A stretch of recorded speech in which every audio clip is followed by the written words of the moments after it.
right, we ready? It's right at time, maybe have a minute, but we'll go ahead and get started.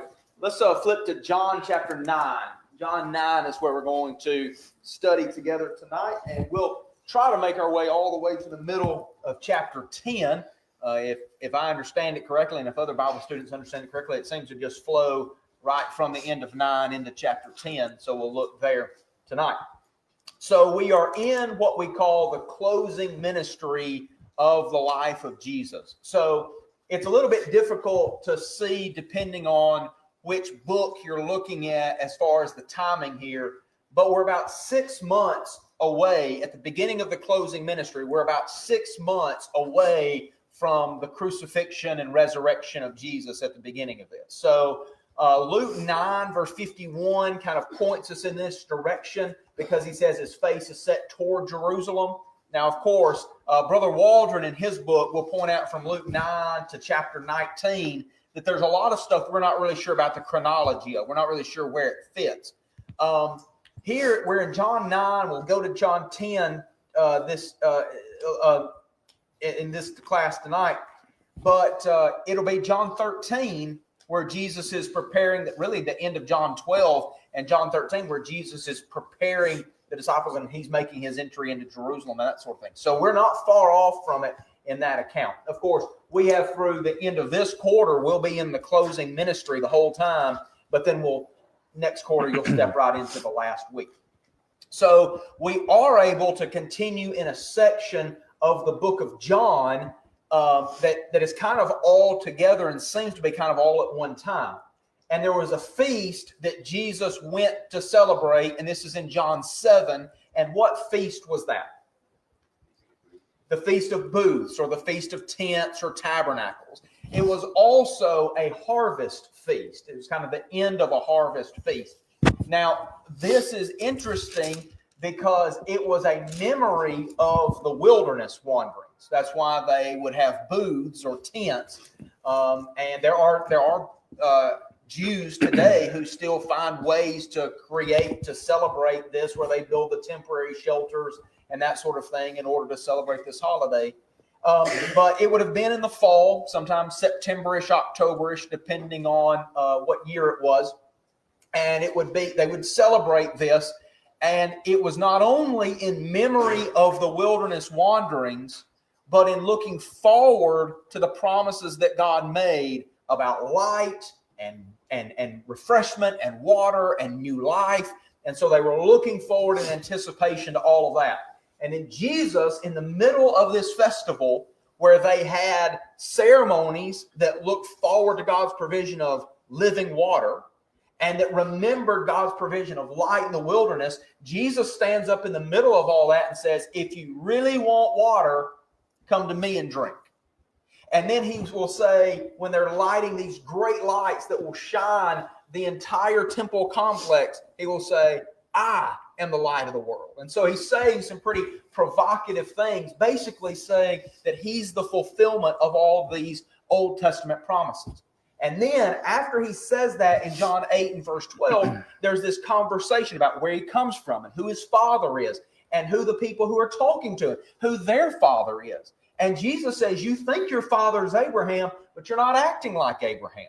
You're actually acting like your father, the devil. And they said, what do you mean? What are you talking about?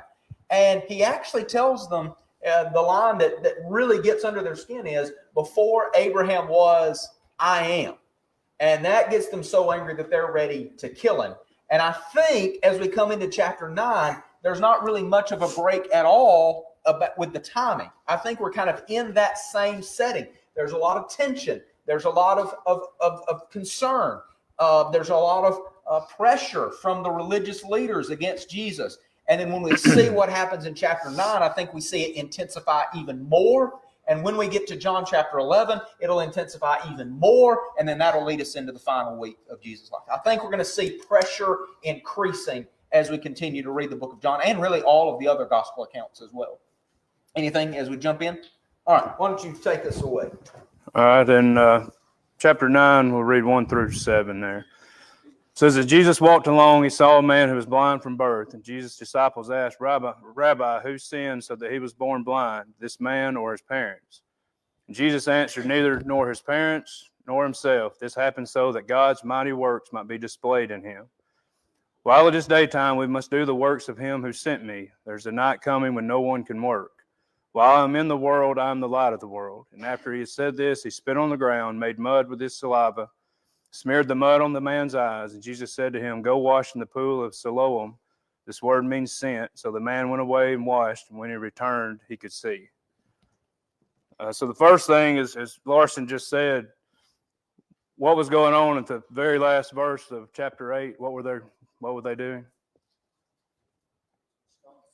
Okay, they had gathered stones up and was going to try to kill him, and it says Jesus kind of escaped away. And I don't think much time. I don't know how much time expired from 8 in the last verse to the 9 in the first verse, but I'd say not very long. But so Jesus is fleeing for his life, and what does he do right off the bat?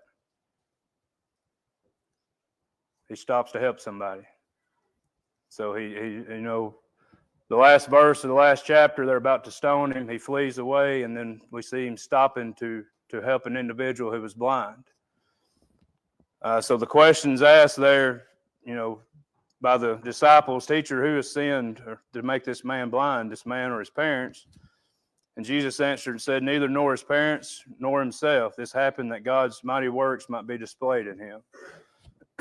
So as I read this, and I said a couple weeks ago that as I study this, I don't only just look at it as what's taking place here, but I try to draw things out of what can be applied to my life today as I go through this. And this first several verses here, I drew a couple of things that I'd like to share. And the first verse, or the first one, comes from that.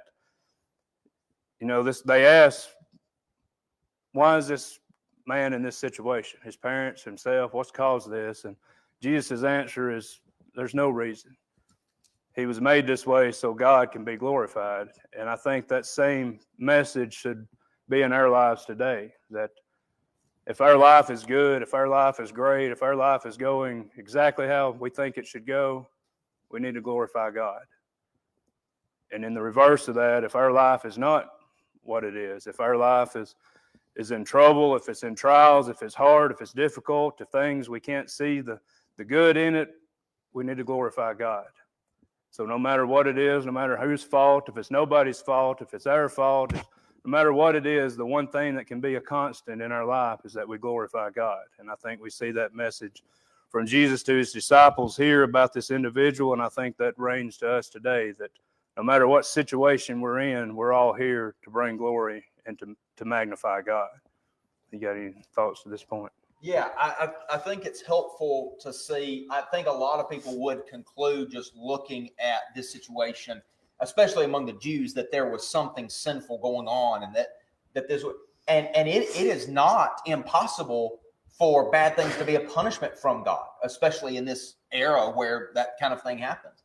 But I don't even take it to be that what he's saying is that God made him blind just so that Jesus could show his glory. I think he's saying he is blind with the result that God's glory can be seen. And so I want to make a point about that, is that, sometimes bad things happen to people and somebody says, well, God's trying to teach you a lesson.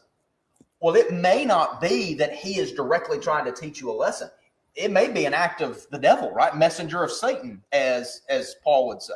It may just be the fact we live in a fallen and broken world and bad things happen because tornadoes happen and cancers happen and, accidents happen. So it may not be that God, however, in all of those circumstances, glory can be brought to God if right is applied to it. So I would take this verse and verse 3. Sometimes Calvinists will take this as a statement to say that every time something bad happens, God did it specifically. I'm not opposed to the idea that God may have done it specifically. I think we read in the scriptures where God sometimes causes people death directly, like he kills them. So I'm not saying that God couldn't do something directly like that. What I'm saying is I don't know that that's the conclusion I want to draw from this passage. What I want to draw from this passage is Jesus is saying it's not because of sin that this is caused, but it does have the result that God can be glorified, that it can be used as a piece of evidence to magnify God. And it's interesting. He says we've got work to do because time is running out.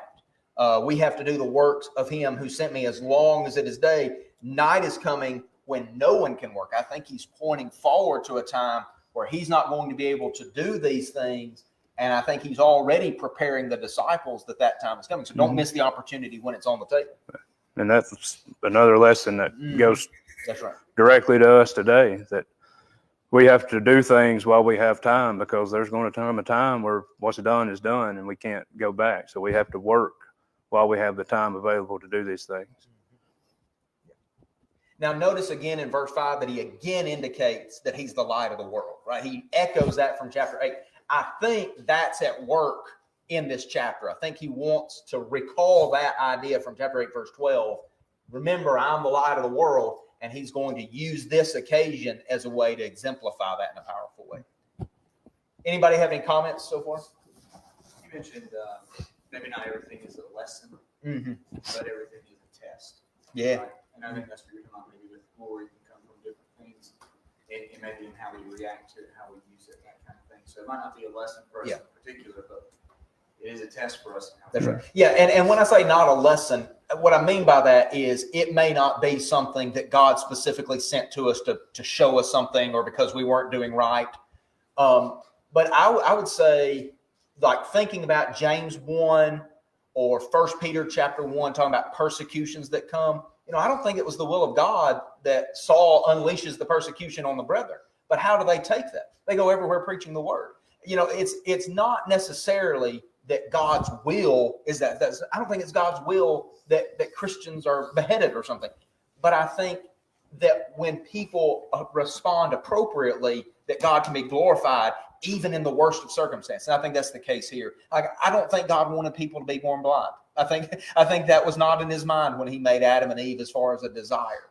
And yet it could still be used for his glory. And we want to see that in ourselves, that God wants his people to be at peace and to have joy. And that's the ultimate promise.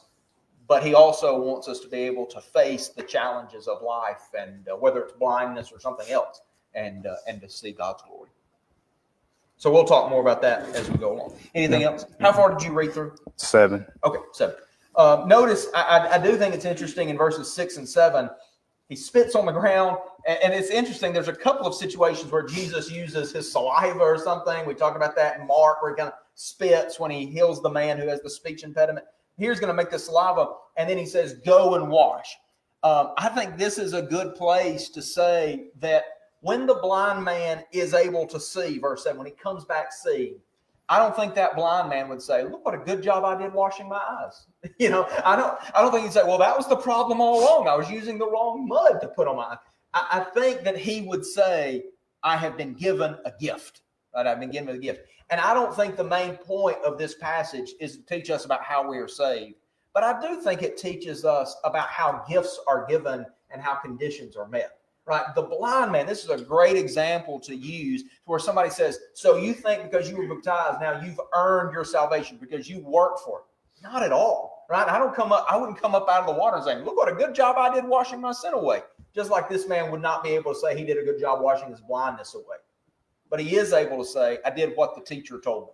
I did what the man told me to do, and he was able to wash that away. And so he goes and he meets the conditions and he receives the gift. And I fully believe that had he not went, he wouldn't have been healed. He would have still had mud on his So eyes. it's the same scenario with us today. I don't think this is pointing towards baptism, but we know that Jesus done things in these times that pointed to stuff that we can see the whole picture now and be like, that was what he was pointing to. But, the fact that Jesus done his part, but to be completely healed, this guy had to go do his part.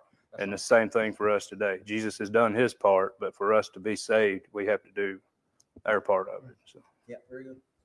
Anything else through verse 7? We'll move. All right, let's let's go to verse 12. Therefore, the neighbors and those who previously saw him as a beggar were saying, is not this the one who used to sit and beg? Others were saying, this is he. Still others were saying, no, but he is like him. He kept saying, I am the one. So they were saying to him, how then were your eyes open? He answered, the man who is called Jesus made clay and rubbed my eyes and said to me, go to Siloam and wash. So when I went away and washed, I received sight. And they said to him, where is he? He said, I do not know. One theme that we have noticed, I think, through these last several chapters is the range of opinions of the people, right? The crowd. And I think we would see this in our own time, that you ask a crowd of people about something and they have a range of opinions. They can't even agree if this is the guy who was sitting and they said, well, it's just somebody who looks like him. But he is saying, I'm the one. I'm that guy. And they wonder, okay, well, where's the guy? I don't know. And just think about that. He was not able to see him, right? When he put the mud on his eyes, he was told to go to Siloam. He watches. So it's not like the other healings where Jesus is right there when they open their eyes. He's gone away. And so the blind man actually doesn't know. He knows his name, but he doesn't know what he looks like or where he is. And so that is a limitation on his part there. Okay, anything else? Through verse 12. You got anything through verse 12? Okay. You can take us on if you want to. All right. 13 says, Then they led the man who had been born blind to the Pharisees, and Jesus made the mud and smeared it on the man's eyes on the Sabbath day. So the Pharisees also asked him how he was able to see. The man told them, He put mud on my eyes, I washed, and now I see. Some Pharisees said, This man isn't from God because he breaks the Sabbath law. Others said, How can a sinner do miraculous signs like these? So they were divided. Some of the Pharisees questioned the man who had been born blind again, What do you have to say about him since he healed your eyes? And he replied, He's a prophet. Let's go down to 21. It says, And the Jewish leaders didn't believe the man that had been blind and received his sight until they called for his parents. The Jewish leaders asked them, Is this your son? Are you saying he was born blind? How can he now see? And his parents answered, We know he is our son. We know he was born blind, but we do not know how he sees, and we do not know who healed his eyes. Ask him. He's old enough to speak for himself. So once again, this is just the Pharisees asking questions, double asking questions, I think in an attempt just to trap Jesus. This is, they don't really care about the answer as much as they care about getting something that they can throw back to Jesus. So he heals him on the Sabbath day. So that's the issue. This man breaks the law of Moses because he done these things on a Sabbath day. We've seen this in previous chapters where they brought up things he had done by healing people on the Sabbath day. So to me, they're just trying to trick him. And so they go down and they even ask his parents because, they still don't believe it. His parents say that, yes, this is him, but, I think they fear the answer that, so it's kind of people asking questions to get answers, people knowing the answer, but they're afraid to answer because of the wrath of the Pharisees. So. Yeah, it's interesting in verse 16, there seems to be division within the Pharisees about what's happening, right? First, they say he broke the Sabbath. I don't know how detailed the Sabbath was, but I know how detailed the Sabbath is in the Old Testament. It just says don't work. But even the traditions, I would not have guessed that making mud with spittle was in their traditions. Like, that is forbidden on the Sabbath. And that's what Jesus did. But they are critical. Notice they're critical of the fact he's healing on the Sabbath.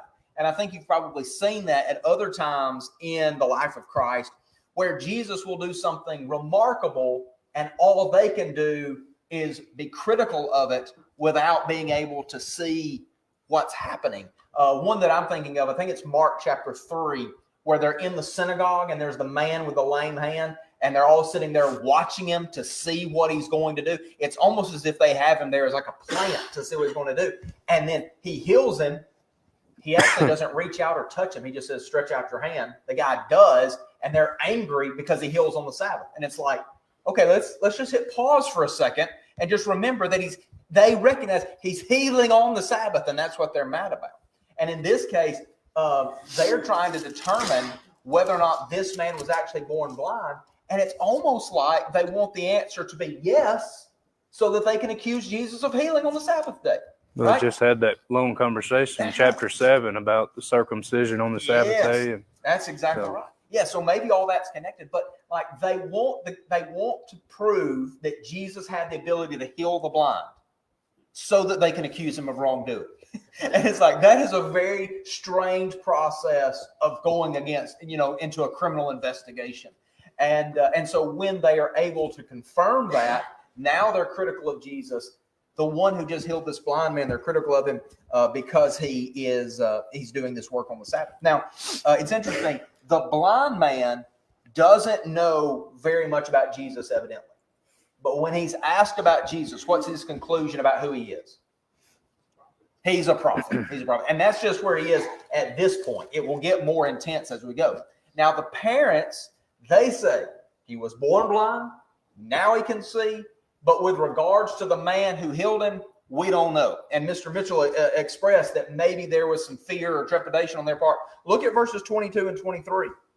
His parents said this because they were afraid of the Jews, for the Jews had already agreed that if anyone confessed him to be the Christ, he was to be put out of the synagogue.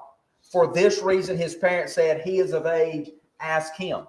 So it seems to be that the parents, in fact, do know who did it.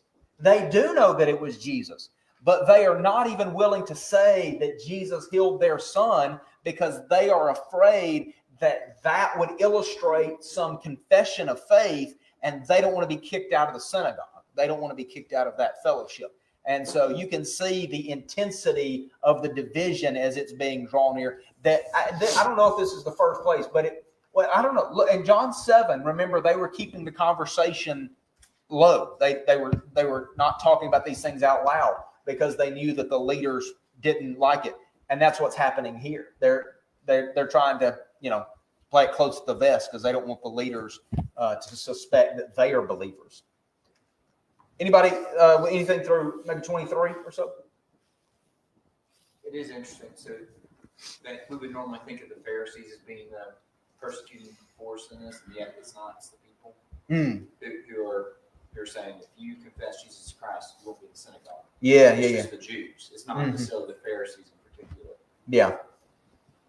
So, Yeah, I would say there might be a connection between those Jews that are leading the synagogues and making those decisions. But I think you're right. And it might be the people because of like pressure from people. Like the Pharisees are the ones who are kind of working this investigation in the previous verses. But yeah, you're right that it seems to be even on a popular level. And maybe because it's in Jerusalem specifically, maybe in Galilee, the synagogues weren't responding exactly like that, but they are in Jerusalem where the pressure is intense. I find it interesting that in each group, you still see it listed that some believed him. Mm-hmm. So it's like there continues to be an amount of people and enough people to believe him to protect his life. And we know that as that goes, I guess that group gets smaller and smaller till eventually Jesus is standing by himself. But at this point, there are still people who believe that he is the one that's doing these things and that he is who he is said that he was. Yeah, that's exactly. All right. You can pick up in verse 24 if you want, or however you want to do that. Okay. Read as far as you'd like. It says, therefore, verse 24, so therefore they called a second time for the man who had been born blind and said to him, give glory to God. We know this man is a sinner. The man answered, I do not know whether he's a sinner, but here's what I know. I was blind and now I see. And they questioned him, what did he do to you? How did he heal your eyes? And he replied, I already told you, and you didn't listen. Why do you want to hear it again? Do you want to become his disciples too? And they insulted him. You are his disciple, but we are Moses' disciples. We know that God spoke to Moses, but we do not know where this man is from.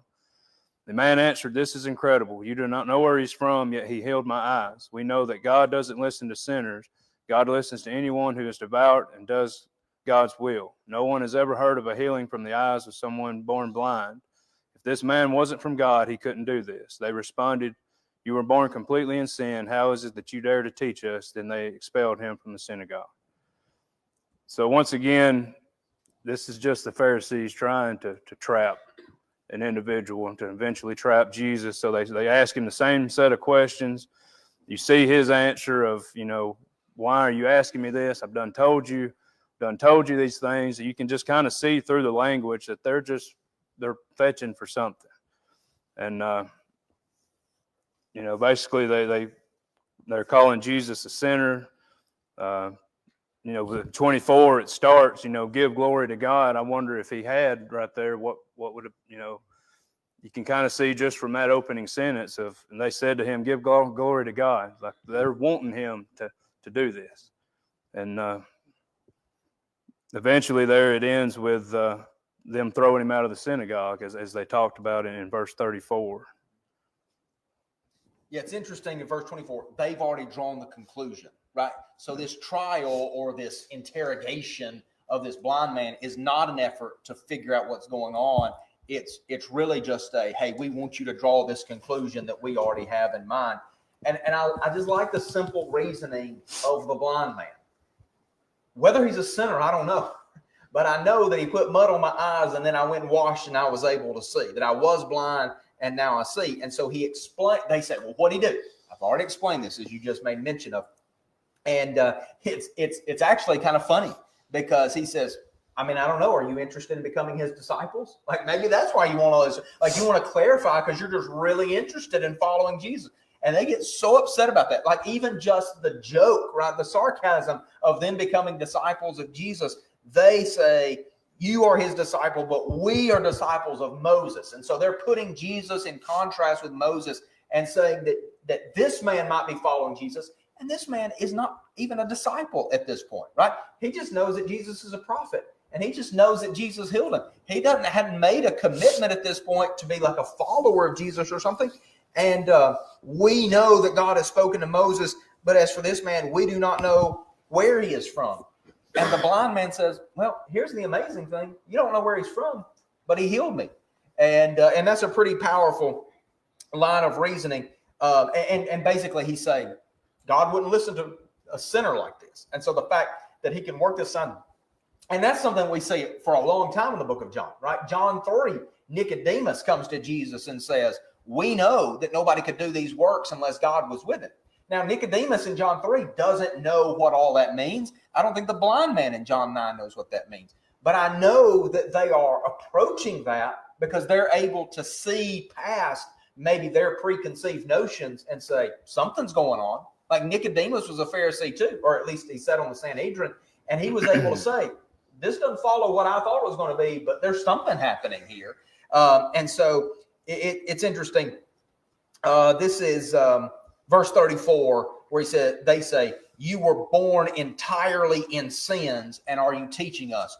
One thing that I read that I think is interesting is that they already had drawn the conclusion that because he was born blind, he was born because of sinfulness.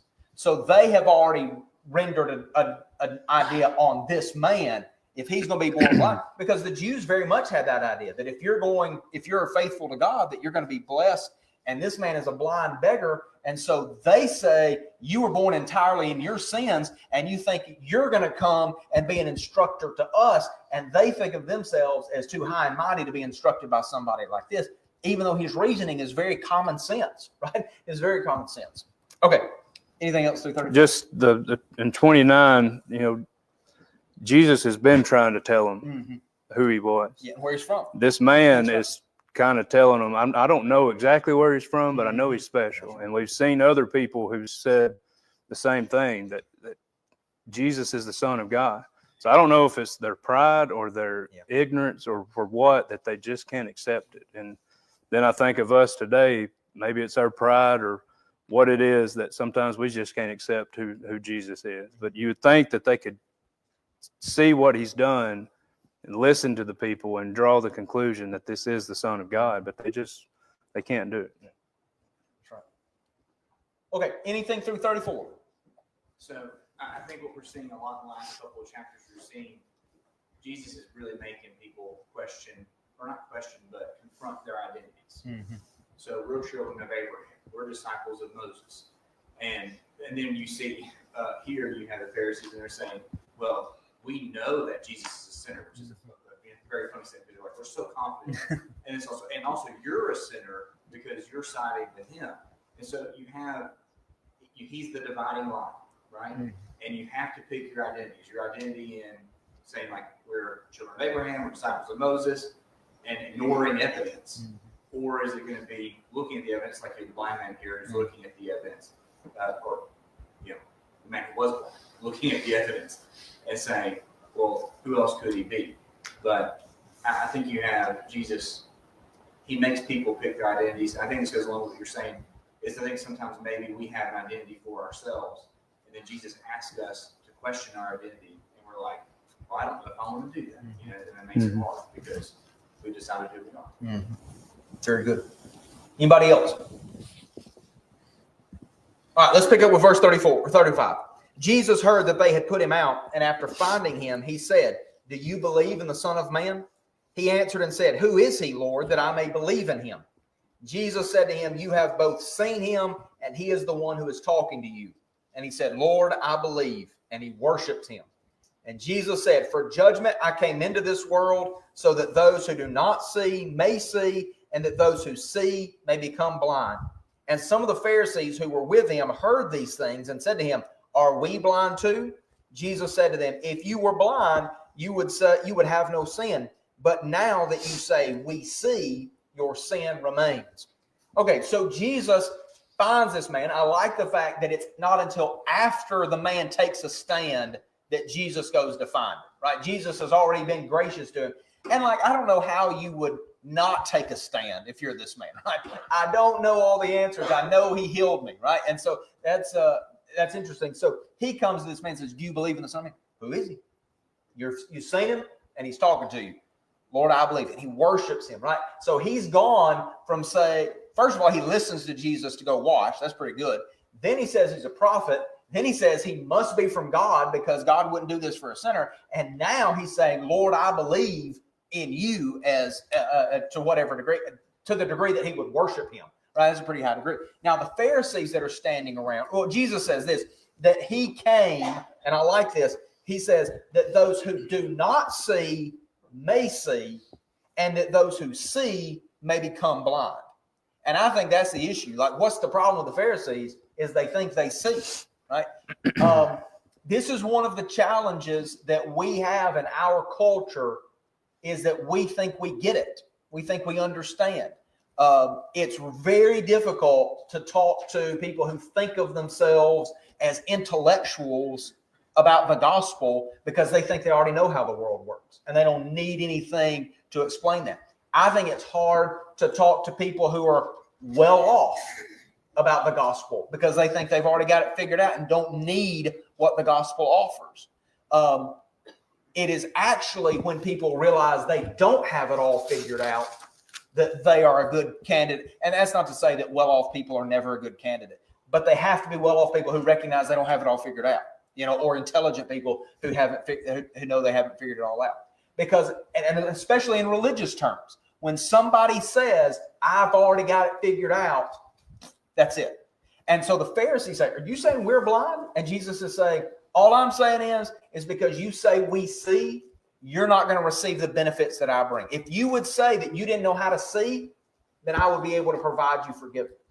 But as long as you think you see, there's nothing I can do for you." I think it's very similar to what Jesus says when he says, "I came to call the sick, not the righteous," right? It's not that they were actually righteous. It's just as long as somebody believes they're righteous, that doctor can't be of any good to you. It's only the ones who recognize their sickness that can come and be healed. Same thing with blindness in this case. I thought of the church at Laodicea when they thought they had it all, but he says you're blind. Mm-hmm. And yeah, that's good. how easy it is for us to be in that same situation. That's right. We think we're doing everything perfectly, but really we're blind and can't see. Mm-hmm. Yep. How hard would it be?